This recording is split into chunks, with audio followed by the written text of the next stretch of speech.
Hello guys, welcome back to another new video tutorial in which I will tell you about the dual WhatsApp in your device Vivo X80 Pro and X80.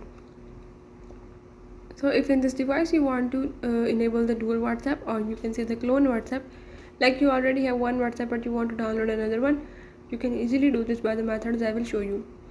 Before starting, if you are new to my channel, don't forget to subscribe and press the bell icon.